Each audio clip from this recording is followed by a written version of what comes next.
മദ്യവിപണിയിൽ സർക്കാർ മേഖലയിൽ നിന്നുള്ള കരുത്തുറ്റ സാന്നിധ്യമായി പാലക്കാട് ചിറ്റൂർ മേനോൻപാറയിലെ മലബാർ ഡിസ്റ്റിലറീസ് മാറുകയാണ്.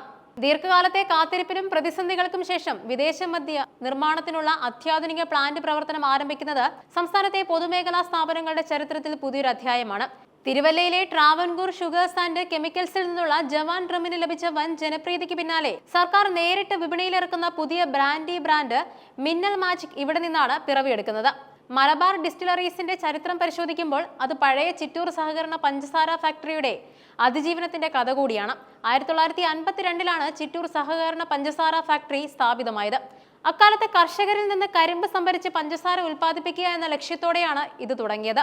1974 പഞ്ചസാര നിർമ്മാണത്തിനിടെ ലഭിക്കുന്ന ഉപോൽപ്പന്നമായ മൊളാസസിൽ നിന്ന് സ്പിരിറ്റ് ഉൽപ്പാദിപ്പിക്കുന്ന ഡിസ്റ്റിലറിയും അവിടെ പ്രവർത്തനം ആരംഭിച്ചു. ഇതോടെ സ്ഥാപനം സാമ്പത്തികമായി മെച്ചപ്പെട്ട നിലയിലായി. എങ്കിലും 1996 കേരളത്തിൽ AK ആന്റണി സർക്കാർ നടപ്പിലാക്കിയ ചാരായ നിരോധനം ഈ ഫാക്ടറിയെ വൻ പ്രതിസന്ധിയിലാക്കി. പ്രധാന വരുമാന മാർഗമായിരുന്ന സ്പിരിറ്റ് നിർമ്മാണം ഇല്ലാതായതോടെ കമ്പനി നഷ്ടത്തിലായി. തുടർന്ന് 2000 പഞ്ചസാര ഉൽപ്പാദനവും 2001 സ്പിരിറ്റ് നിർമ്മാണവും പൂർണ്ണമായി നിലച്ചു. ഇതോടെ ഏകദേശം 536ഓളം തൊഴിലാളികൾക്ക് ജോലി നഷ്ടപ്പെടുകയും അവർ പിരിഞ്ഞു പോവുകയും ചെയ്തു. വർഷങ്ങളോളം കാട് പിടിച്ചു കിടന്ന ഈ ഭൂമിക്ക് പുതിയ ജീവൻ ലഭിച്ചത് 2007 അന്നത്തെ മുഖ്യമന്ത്രിയുടെ അധ്യക്ഷതയിൽ ചേർന്ന ഉന്നതതല യോഗത്തിലാണ് ചിക്കോപ്സിനെ സർക്കാർ ഏറ്റെടുത്ത് പുനരുദ്ധരിക്കാൻ തീരുമാനിച്ചത്. ചിക്കോപ്സിന്റെ സ്ഥലവും കെട്ടിടവും ഉപയോഗിച്ച് ഒരു വിദേശമദ്യ നിർമ്മാണ യൂണിറ്റ് സ്ഥാപിക്കാനുള്ള പദ്ധതിക്ക് അവിടെ തുടക്കമായി. അങ്ങനെ 2009 മലബാർ ഡിസ്റ്റിലറീസ് എന്ന പുതിയ സർക്കാർ സ്ഥാപനം നിലവിൽ വന്നു. ഏകദേശം 75,000 ചതുരശ്ര അടി വിസ്തീർണമുള്ള പ്ലാന്റിലാണ് മദ്യനിർമ്മാണം നടക്കുന്നത്. അത്യാധുനിക സൗകര്യങ്ങളോടുകൂടിയ 3 ലൈൻ സ്വയം നിയന്ത്രിത ബോട്ട്ലിംഗ് പ്ലാന്റ്. ഈ സംവിധാനം പൂർണ്ണമായും സജ്ജമാകുന്നതോടെ പ്രതിദിനം 13,500 കേസ് മദ്യം ഉൽപ്പാദിപ്പിക്കാൻ സാധിക്കുമെന്ന് അധികൃതർ കണക്കുകൂട്ടുന്നുമുണ്ട്. തുടക്കത്തിൽ ഒരു ലൈൻ മാത്രമാണ് പ്രവർത്തിക്കുക. ഇതിൽ നിന്നും ദിവസേന 3,500 കേസ് മദ്യം പുറത്തിറക്കും. ഇതിനായി 500 മില്ലി ലിറ്ററിന്റെ കുപ്പികളാണ് ഉപയോഗിക്കുന്നത്. വിപണിയിൽ നിലവിൽ വലിയ ആവശ്യക്കാരുള്ള ജവാൻ ഡ്രമ്മിന് സമാനമായ മിതമായ വിലയിലാകും മിന്നൽ മാജിക് ലഭ്യമാക്കുക. സാധാരണക്കാർക്ക് താങ്ങാനാവുന്ന വിലയിൽ ഗുണമേന്മയുള്ള മദ്യം എത്തിക്കുക എന്നതാണ് സർക്കാർ ഇതിലൂടെ ലക്ഷ്യമിടുന്നത്. കേരള സ്റ്റേറ്റ് ബിവറേജസ് കോർപ്പറേഷന്റെ നേരിട്ടുള്ള മേൽനോട്ടത്തിലാണ് മലബാർ ഡിസ്റ്റിലറീസ് പ്രവർത്തിക്കുന്നത്. ചിക്കോപ്സ് എന്ന പഴയ പഞ്ചസാര ഫാക്ടറിയുടെ മുഴുവൻ ബാധ്യതകളും ബെപ്കോ ഏറ്റെടുത്തു കഴിഞ്ഞു. ഡിസ്റ്റിലറി സ്ഥാപിക്കുന്നതിനായി ചെലവായ ഭീമമായ തുക മുഴുവൻ ബെപ്കോയാണ് മുടക്കിയത്. തിരുവല്ലയിലെ ട്രാവൻകൂർ ഷുഗേഴ്സ് ആൻഡ് കെമിക്കൽസിൽ ജവാൻ ഡ്രം നിർമ്മിക്കുന്ന അതേ മാനദണ്ഡങ്ങളും ഗുണനിലവാരവുമാണ് ഇവിടെയും പാലിക്കുന്നത്. ബെപ്കോയുടെ മാനേജ്മെന്റിന് കീഴിൽ വരുന്നതോടെ വിപണനത്തിലും വിതരണത്തിലും യാതൊരു തടസ്സവും ഉണ്ടാകില്ല. സംസ്ഥാനത്തെ ബെപ്കോ ഔട്ട്ലെറ്റുകൾ വഴി നേരിട്ട് ഈ ബ്രാൻഡ് ജനങ്ങളിലേക്കും എത്തും.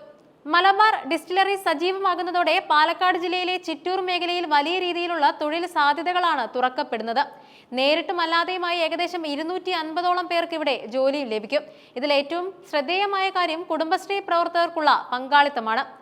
പ്ലാന്റിലെ ബോട്ട്ലിംഗ് യൂണിറ്റിൽ ജോലി ചെയ്യുന്നതിനായി 125ഓളം കുടുംബശ്രീ പ്രവർത്തകരെ നിയോഗിക്കും. ഇത് സ്ത്രീ ശാക്തീകരണത്തിന് വലിയൊരു മുതൽക്കൂട്ടുമാകും. കൂടാതെ പഴയ പഞ്ചസാര ഫാക്ടറിയിൽ ഉണ്ടായിരുന്ന 101 തൊഴിലാളികളെ അതേ സേവന വേതന വ്യവസ്ഥകളോടെ പുതിയ ഡിസ്റ്റിലറിയിൽ പുനർനിയമിച്ചിട്ടുമുണ്ട്. ഇത് ആ തൊഴിലാളി കുടുംബാംഗങ്ങൾക്ക് വലിയ ആശ്വാസമാണ് നൽകുന്നത്. മദ്യനിർമ്മാണത്തിന് വലിയ അളവിൽ ജലം ആവശ്യവുമാണ്. തുടക്കത്തിൽ മലമ്പുഴ ഡാമിൽ നിന്നാണ് ജലം എത്തിക്കുന്നത്. പ്രതിദിനം 1,00,000 ലിറ്ററിലധികം ജലം പ്ലാന്റിന്റെ സുഗമമായ പ്രവർത്തനത്തിന് ആവശ്യമാണ്. എന്നാൽ ഭാവിയിൽ ശുദ്ധജലത്തിനായി ഡാമിനെ മാത്രം ആശ്രയിക്കാതെ പ്ലാന്റ് പരിസരത്ത് വൻതോതിലുള്ള മഴവെള്ള സംഭരണികൾ നിർമ്മിക്കാനാണ് പദ്ധതി.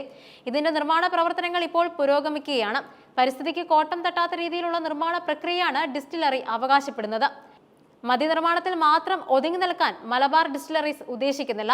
ഫാക്ടറി വളപ്പിൽ ലഭ്യമായ ബാക്കി സ്ഥലം പ്രയോജനപ്പെടുത്തി പഴവർഗ്ഗങ്ങളിൽ നിന്നും മൂല്യവർദ്ധിത ഉൽപ്പന്നങ്ങൾ നിർമ്മിക്കാനുള്ള പദ്ധതിയും ബെപ്കോ ആവിഷ്കരിച്ചിട്ടുണ്ട്. കർഷകരിൽ നിന്ന് നേരിട്ട് പഴങ്ങൾ സംഭരിച്ച് വൈൻ അല്ലെങ്കിൽ മറ്റ് പാനീയങ്ങൾ നിർമ്മിക്കുന്നത് വഴി മലബാർ ഡിസ്റ്റിലറീസിനെ ഒരു വലിയ അഗ്രോ ഇൻഡസ്ട്രിയൽ ഹബ്ബായി മാറ്റാൻ സാധിക്കും. തിരുവല്ലയിൽ ജവാൻ ഡ്രം നിർമ്മിക്കുന്നതിന് 4 ബോട്ട്ലിംഗ് ലൈനുകളാണുള്ളത്. അതിന് തൊട്ടു പിന്നാലെ 3 ലൈനുകളുമായി മലബാർ ഡിസ്റ്റിലറീസ് എത്തുമ്പോൾ കേരളത്തിലെ പൊതുമേഖലാ മദ്യ ഉൽപാദന രംഗം കൂടുതൽ കരുത്താർജിക്കും. നഷ്ടത്തിലായി പൂട്ടിപ്പോയ ഒരു സഹകരണ സ്ഥാപനത്തെ ആധുനികമായ ഒരു ഉൽപാദന യൂണിറ്റാക്കി മാറ്റിയെടുക്കുന്നതിലൂടെ കേരള സർക്കാർ വ്യക്തമായ ഒരു സന്ദേശമാണ് നൽകുന്നത്. മിന്നൽ മാജിക് എന്ന ബ്രാൻഡ് വിപണിയിൽ എത്തുന്നതോടെ കുറഞ്ഞ വിലയിൽ ഗുണമേന്മയുള്ള മദ്യം ലഭ്യമാകുന്നതിനൊപ്പം സർക്കാരിന് വലിയൊരു വരുമാന സ്രോതസ് കൂടിയായി ഇത് മാറും. പ്രാദേശികമായ തൊഴിൽ ലഭ്യതയും കുടുംബശ്രീയുടെ പങ്കാളിത്തവും ഈ പദ്ധതിയെ വേറിട്ട് നിർത്തുന്നുണ്ട്.